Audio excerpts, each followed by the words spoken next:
Kembali lagi di Cerita Cinta Channel. Jangan lupa like, comment, and subscribe ya. Terima kasih. Maxim dan Gary hanya bisa terdiam dan saling menatap satu sama lain.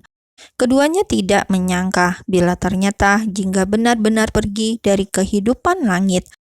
Sedih, kasihan, namun juga bimbang. Baik Maxim maupun Gary, mereka memahami apa yang dirasakan Jingga.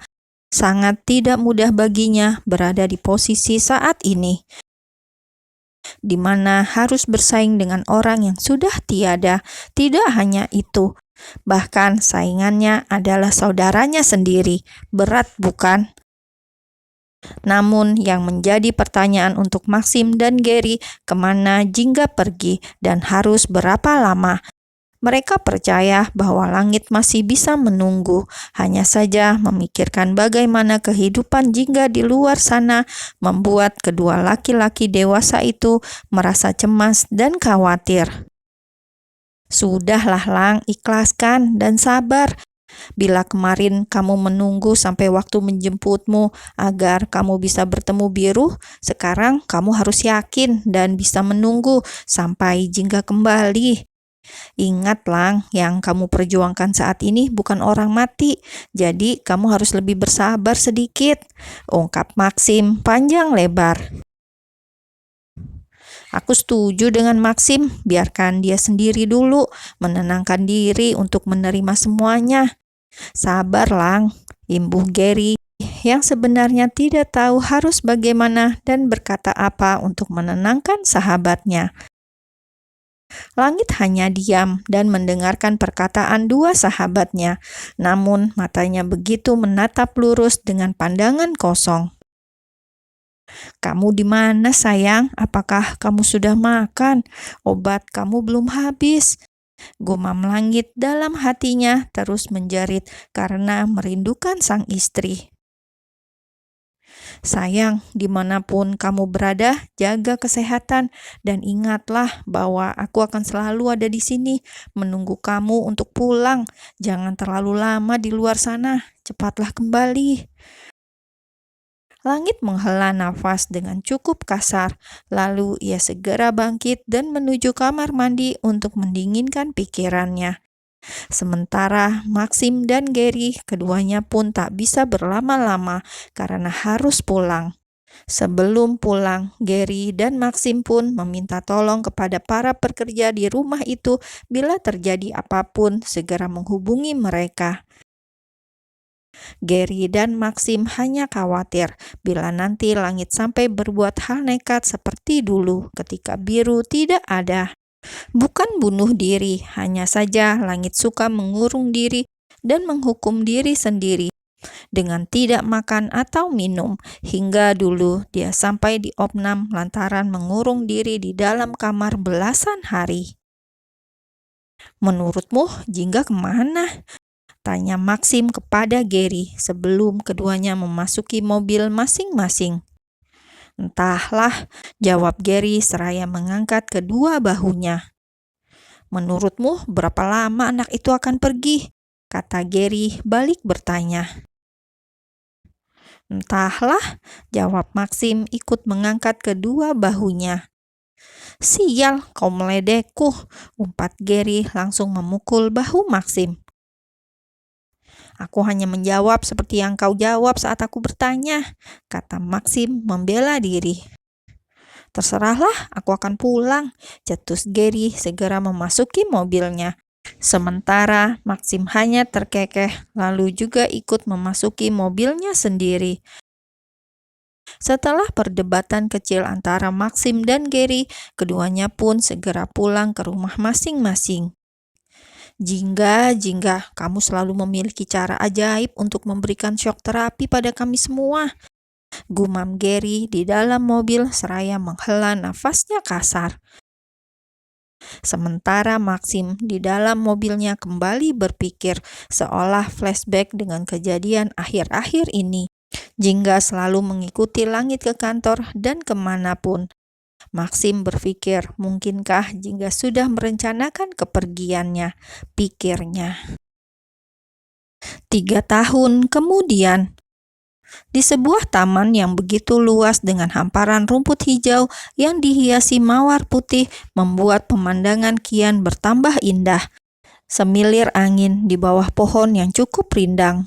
Seorang wanita cantik yang begitu anggun tengah bersenda gurau dengan seorang anak perempuan yang begitu cantik dan menggemaskan. "Bunda, mengapa Bunda menyukai mawar putih?" tanya gadis itu sembari menatap wajah sang bunda.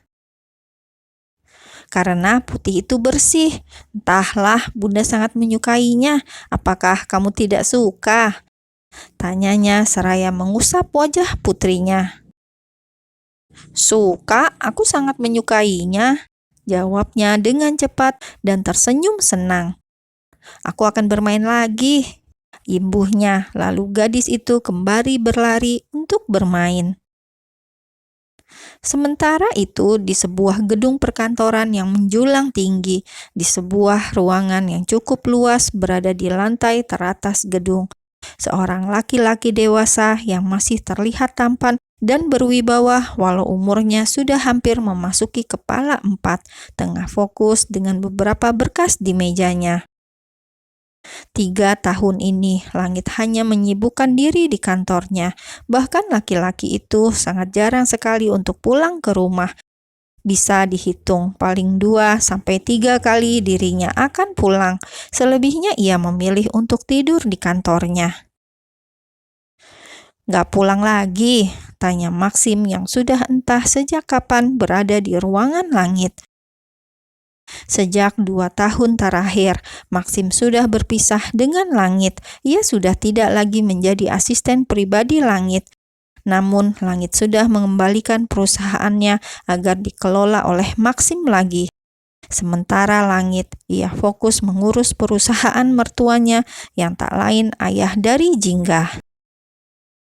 Klik, Langit meregangkan otot-ototnya yang terasa cukup pegal setelah seharian bekerja. Ia pun langsung menyandarkan tubuhnya pada sandaran kursi dan menghela nafas berat. "Kerjaanku masih banyak," jawab Langit seraya melirik setumpuk berkas yang berada di meja kerjanya. "Ada apa kemari? Siska bilang kalau kamu sering lembur di kantor, kamu gak pernah pulang dan kamu..." "Dasar pengadu," cetus Langit mendengus tak suka. Siska adalah adik ipar dari Maxim. Ia memang bekerja sebagai sekretaris untuk Langit agar bisa membantu menghandle semua pekerjaan selagi tidak ada Maxim di kantor itu. "Bukan pengadu, tapi karena aku yang bertanya. Dia jujur kok," bela Maxim, membuat wajah Langit semakin berdecak. "Lang, sudah 3 tahun loh, apa kamu..." "Apa?" tanya Langit langsung menatap tajam pada sahabatnya. "Jangan kamu dengarkan ucapan istrimu. Aku dan Jingga masih suami istri. Aku belum bercerai dengannya dan dia akan kembali padaku.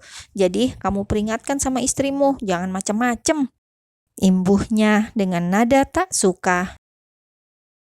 Ya, istri Maxim yang bernama Hani sering menggoda Langit agar menikah lagi. Itulah mengapa Langit sangat tidak menyukai istri sahabatnya. Setiap kali mereka mengadakan acara, maka Langit akan memilih untuk menghindar dan berkumpul dengan teman yang lain. Langit tahu maksud dari ucapan Hani, dan andai saja dirinya tidak membutuhkan sekretaris dan tidak menghargai Maxim sebagai sahabatnya, maka sudah dipastikan Langit akan memecat Siska atau memindahkannya ke posisi lain. "Lang, maksud dia baik, umur kamu sudah tidak muda lagi, dan juga..." "Sudahlah Max, pergilah sebelum aku marah padamu. Jangan sampai persahabatan kita hancur gara-gara ini," ancam Langit, dan ia pun segera memutar kursinya dan membelakangi Maxim. Sementara itu, Maxim hanya bisa menghela nafasnya dengan cukup berat dan segera pergi dari ruangan Langit.